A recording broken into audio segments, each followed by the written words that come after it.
चलो अब यहाँ से एक क्वेश्चन मैं तुम लोग से पूछ रहा हूँ। ये क्वेश्चन तुमको बहुत सारा चीजें चमका देगा, ठीक है, बहुत सारा चीजें चमका देगा, बहुत इजी वे में।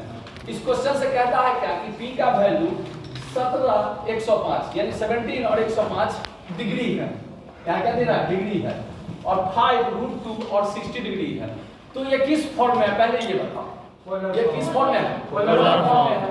पोलर फॉर्म में है। ये कार्टेशियन फॉर्म में नहीं है। कार्टेशियन फॉर्म में रहता तो क्या करते? x1 x2 मारते आराम से, एकदम root under x2 minus x1 का whole square plus y2 minus y1 का होल स्क्वायर करके फटाफट बनाते।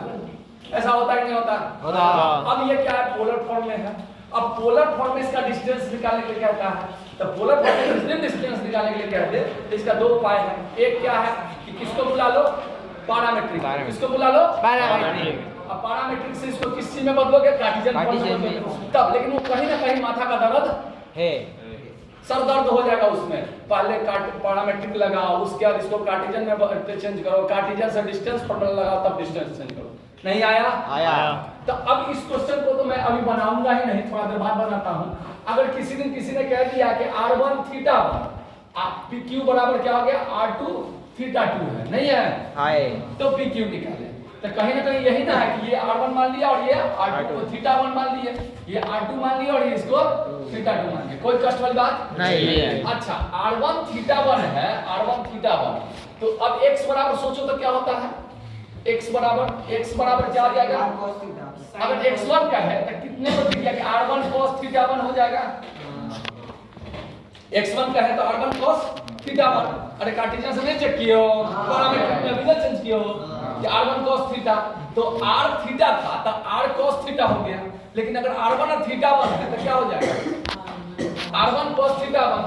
अच्छा, y1 बराबर क्या हो जाएगा? r1 sin theta 1। अच्छा, x2 बराबर क्या हो जाएगा? r2 cos theta 2। अब y2 बराबर क्या हो जाएगा? r2 sin। किसी को कोई दर्द नहीं? कहां? वो यार टूट गया क्या r1? अच्छा चलो कोई बात नहीं, भावनाओं को समझो। समझ में आया कि नहीं आया? Yes sir. अरे यार तुम लोग को नहीं आया। आया। अब क्या होता है? Distance formula pq root under क्या कर सकते हैं? x1 minus x2। मैंने कहा ना x1 x2 कुछ भी कर सकते हो। अब प्लस y1 माइनस y2 का होल स्क्वायर हो सकता है? हाँ हो सकता है। अच्छा, इसको रख के तोड़ ताड़ करने से अच्छा इसी को अभी तोड़ते हैं पहले।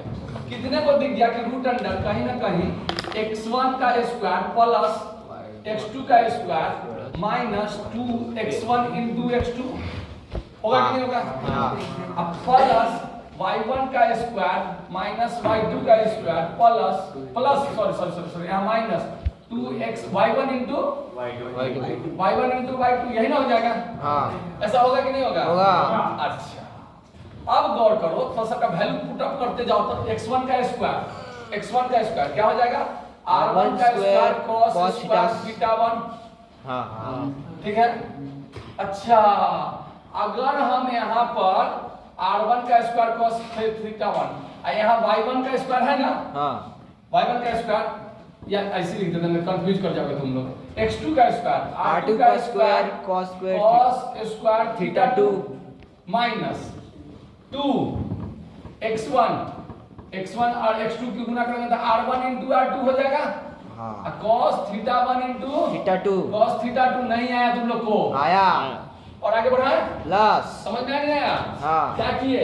x1 का स्क्वायर प्लस y1 का स्क्वायर और माइनस 2x1 into x2 कर दिए? Yes sir. अब y1 का स्क्वायर, तो y1 का स्क्वायर क्या है देखो तो?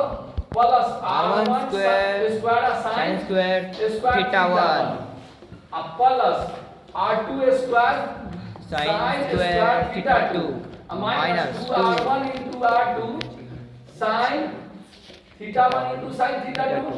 हाँ नहीं आया? आया कि नहीं आया? अब देखो क्या करें। अब सोचो ये इतना लंबा जो चला गया इसको देखकर चक्कर खाने की जरूरत नहीं है। r1 का स्क्वायर यहाँ है। हाँ। और r1 का स्क्वायर कहीं दिख रहा है? देखो तो r1 का स्क्वायर यहाँ है। हाँ। तो जिस दिन r1 का स्क्वायर कॉमन ले लोगे तो क्या बचेगा? cos square theta plus sin square theta 1। अरे नहीं आया? तो cos square theta plus sin square, ये दोनों साइन मिलके हमको क्या दिखा रहा है? r1 का स्क्वायर। तो r1 का स्क्वायर लिख दिए। हाँ। अब प्लस इसको और इसको देखो तो मिलकर क्या बन जाएगा R2 का स्क्वायर। नहीं आया, R2 का स्क्वायर तो प्लस R2 का स्क्वायर।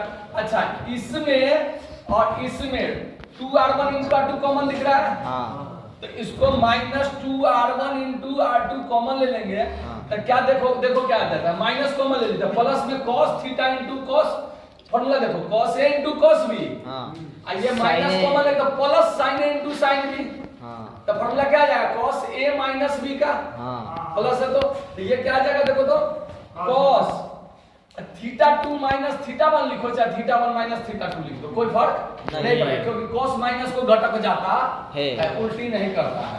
समझ में आया? तो PQ अगर कोई बच्चा को ये समझ में नहीं भी आ रहा है कि कैसे बना तो कम से कम इतना याद करो।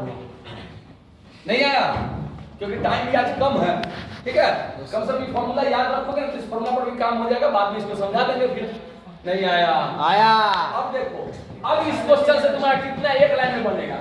अब इस फिगर क्वेश्चन को देखो, R1 तुमको कितना दिख रहा है 17, तो PQ बराबर कितना हो जाएगा रूट अंडर 17 का स्क्वायर अब प्लस R2 का स्क्वायर यानी 5 रूट 2 का स्क्वायर माइनस 2R1 यानी 17 उन्हें 5 रूट 2 अब cos थीटा 2 माइनस थीटा 1 या थीटा 1 माइनस थीटा 2 कुछ भी कर दो, कोई कष्ट किसी को नहीं। अब देखो ये क्वेश्चन कितना इजी वे में बन रहा है। 17 का स्क्वायर याद है तुम लोगों को? नहीं।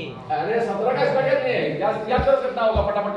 7 का स्क्वायर 7 7 49 9 हासिल 4 7 एकम 7 7 दूना 14 4 2 4 18 के 8 हासिल 1 1 एक में 1 1 2 282 एकदम रेडी है, कोई शक वाली बात नहीं है। चल अब प्लस 25 अब 25 दूना 50 हो जाएगा, ठीक है, अब माइनस इसका cos कितना डिग्री आएगा 45 डिग्री यानी 45 का वैल्यू 1/√2 तो 5 गुना 10 170 √2 गुने 1/√2 ठक इसको जोड़ घटा करके काट के निकाल दो, जो होगा आंसर हो जाएगा। नहीं आया तो देखें अगर मान लो इस क्वेश्चन 2 लाइन में निपट गया कि नहीं, 2-3 लाइन केवल ये याद रहेगा तो। अब अगर मान लो कि ये याद न रहे तो तुमको यहाँ इस तरीका से तुमको क्या निकालना पड़ेगा, पहले कार्टेशियन में निकालना पड़ेगा। कार्टेशियन से डिस्टेंस लगाओगे, जो काम 2 लाइन में हो जाएगा वो 4-5 लाइन में जाएगा। नहीं आया, समझ में आया कि नहीं आया? तो बच्चा लोग नेक्स्ट क्लास में अब इस पर रिलेटेड क्वेश्चन और ट्रायंगल के टाइप्स, क्वाड्रिलेटरल के टाइप्स, ये सब यहाँ जानना जरूरत होगा, उसकी प्रॉपर्टी जाननी जरूरत होगी। तो नेक्स्ट क्लास में उसमें मिलते हैं। अभी ये चल रहा है कार्टेशियन इक्वेशन कार्टेशियन चल रहा है, ठीक है, कार्टेशियन चल रहा है। अब इसके बाद पोलर हो ही गया, स्ट्रेट लाइन में भी टाइम लगेगा 2-3 क्लास के बाद। मिलते हैं नेक्स्ट क्लास में, तब तक के लिए थैंक यू, शुक्रिया, धन्यवाद।